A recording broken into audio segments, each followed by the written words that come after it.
আজ আমি চিচিঙ্গা আর আলু দিয়ে শোল মাছ রান্না করব। খুবই স্বাদ লাগে, অসাধারণ স্বাদের একটা রান্না। হ্যালো গাইস, আসসালামু আলাইকুম। কেমন আছেন সবাই? আশা করি ভালো আছেন, আপনাদের দয়ায় আমিও ভালো আছি আলহামদুলিল্লাহ। তো রান্না করতে চলে আসলাম। চুলায় একটা কড়াই বসিয়ে দিয়েছি, দিয়ে আমি পেঁয়াজ কুচি দিয়ে দিয়েছি পরিমাণ মতো। দিয়ে পেঁয়াজটাকে একটু নেড়ে চেড়ে দিয়ে আমি এখন একটু লবণ দিয়ে দেব, এতে করে পেঁয়াজটা তাড়াতাড়ি করে ভাজা হয়ে যাবে। তো এই পর্যন্ত আপনারা যারা ভিডিওটা দেখতে আছেন, প্লিজ একটা লাইক দিয়ে ভিডিওটা ফুল ওয়াচ টাইম করার অনুরোধ রইল।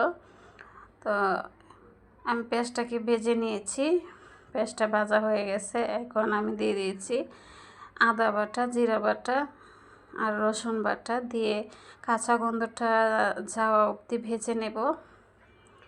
আমি 2-2.5 মিনিটের মতো আমি কাঁচা গন্ধটা যাওয়া অবধি মশলাটাকে ভেজে নিয়েছি। কাঁচা গন্ধ থাকলে মানে ফ্লেভারটা ভালো লাগে না। এখন আমি পানি দিয়ে দিয়েছি, দিয়ে আমি গুঁড়া মশলাটা অ্যাড করে দেব। দিয়েছি মরিচের গুঁড়া, দিয়ে দিয়েছি হলুদের গুঁড়া, এখন দিয়ে দেব ধনিয়া গুঁড়া, দিয়ে নেড়ে ছেড়ে আমি কষিয়ে নেব। মশলাটাকে ভালো করে কষিয়ে নেব, একদম তেল ওপরে বেশি ওঠা পর্যন্ত কষিয়ে নেব।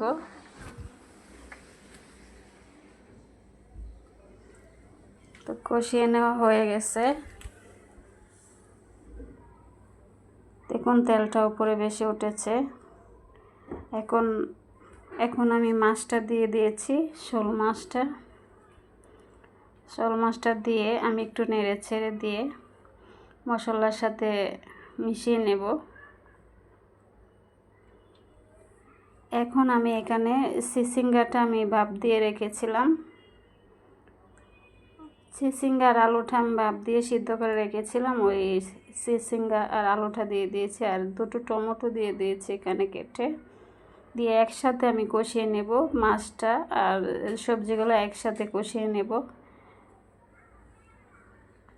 এতে করে রান্নার ফ্লেভারটা খুব ভালো আসে, খুবই মজা হয়েছিল এই রান্নাটা।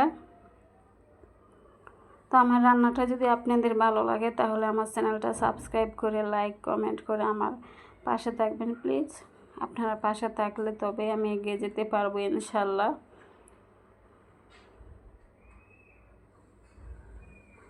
তো কষিয়ে নেওয়া হয়ে গেছে, কষানো হয়ে গেছে। এখন আমি ঝোলটা দিয়ে দেব। আর রান্নার কালারটা দেখে বুঝতে পারছেন যে তরকারিটা কত মজা হয়েছিল খেতে, অসম্ভব মজা হয়েছিল। আর শোল মাছ তো এমনিতেই খুব স্বাদের একটা মাছ। এখন আমি ঝোল দিয়ে দিচ্ছি, ঝোল দিয়ে আমি এখন রান্নাটা করে নেব।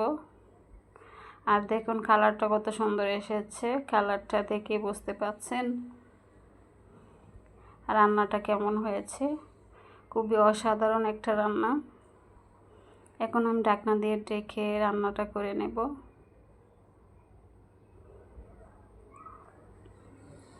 ঢাকনাটা উঠিয়ে নিচ্ছি, নিয়ে একটু নেড়ে ছেড়ে দিয়ে আবার ঢাকনা দিয়ে ঢেকে দেব। আপনারা কমেন্টে জানাবেন রান্নাটা কেমন হয়েছে। আবার ঢাকনা দিয়ে ঢেকে রান্নাটা করে নিচ্ছি। এই দেখুন ঝোলটা অনেকটা টেনে গেছে। এখন আমি একটু নেড়ে ছেড়ে দিয়ে আমি কাঁচামরিচ, ফালি করা কাঁচামরিচ দিয়ে দেব। কাঁচামরিচ দিয়ে দিচ্ছি,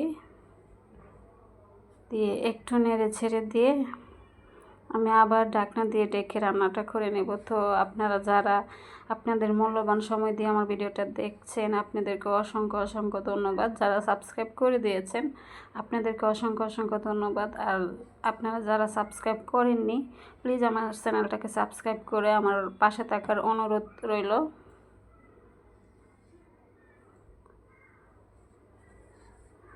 ধন্যবাদ আপনাদের সবাইকে।